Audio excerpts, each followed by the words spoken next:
আসসালামু আলাইকুম। এখানে ২টি বেডরুম এবং একটি বারান্দা সহ গ্রামের মধ্যে টিন শেড বাড়ি ৮ মিলি রডের উপরে এবং ২৫০ রড যেটার বলে ওই রড দিয়ে আপনারা যারা টিন শেড বাড়ি করতে চান মূলত তাদের জন্য আজকে ভিডিওটা। ধৈর্য সহকারে ভিডিওটা দেখেন।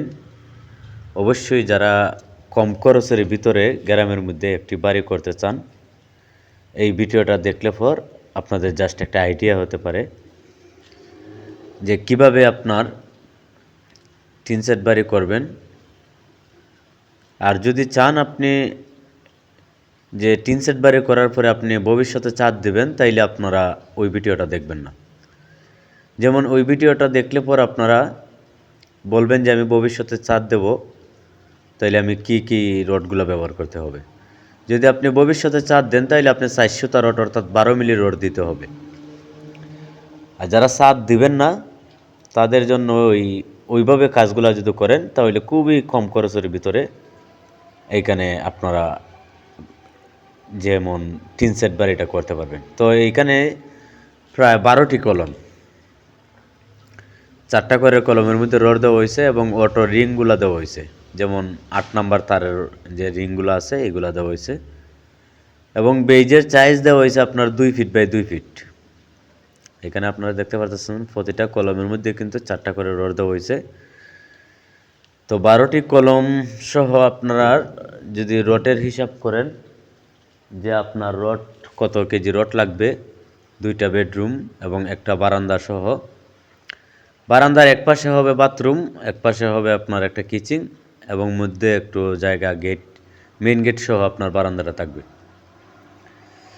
তো এইখানে যেমন আপনার যে কলমের সাইজটা হবে সেটা হবে আপনার ৭ ইঞ্চি বাই ৭ ইঞ্চি। ৪টা করে কলমের মধ্যে যদি রড দেন তাহলে আপনার ৭ ইঞ্চি কলম দিতে হবে এবং ডালাইয়ের সাইজটা দিতে হবে। আর যদি আপনি 3টা করে রড দেন তাইলে আপনার ৬ ইঞ্চি বাই ৬ ইঞ্চি কলম দিতে হবে। যেমন আপনার 3টা করে রড দিলে পর 3 রিং থাকবে এবং 4টা করে রড দিলে পর আপনার 4 রিং থাকবে। এইখানে দেখতে পারতেছেন এখানে 4 রিং এবং 4 ইঞ্চি রিং দিলে পর 7 ইঞ্চি কলম আপনি ডালাই করতে হবে। তো মূলত ওই বাড়িটি আপনার যদি ধরেন যেমন আপনার যে রডের হিসাবটা এখানে প্রায় 500 কেজি রডের প্রয়োজন হয়েছে। এখানে দেখতে পাচ্ছেন যে 8 মিলি রড যে দেওয়া হয়েছে অর্থাৎ ২৫০ রড যেটা, এখানে প্রায় 500 কেজি রডের প্রয়োজন হয়েছে। যারা করবেন অবশ্যই ওই রডগুলা দিয়েও আপনি যে টিন শেড একটি বাড়ি করতে পারবেন। তো বাড়িটি মূলত আপনার যে একটা জমিনের মধ্যে যে বাড়িটি করা হইতেছে রাস্তার পাশেই এখানে জমিন আছে, জমিনের মধ্যে কিন্তু বাড়িটি করা হইতেছে।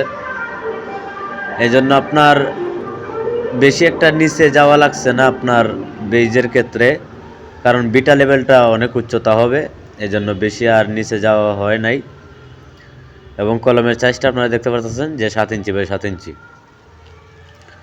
তো বিষয়টা হচ্ছে যারা খুবই কম খরচের ভিতর করতে চান ওইভাবে কাজগুলো করবেন এবং ওই মালামালটা যদি আপনি নেন তাইলে আপনার অবশ্যই যে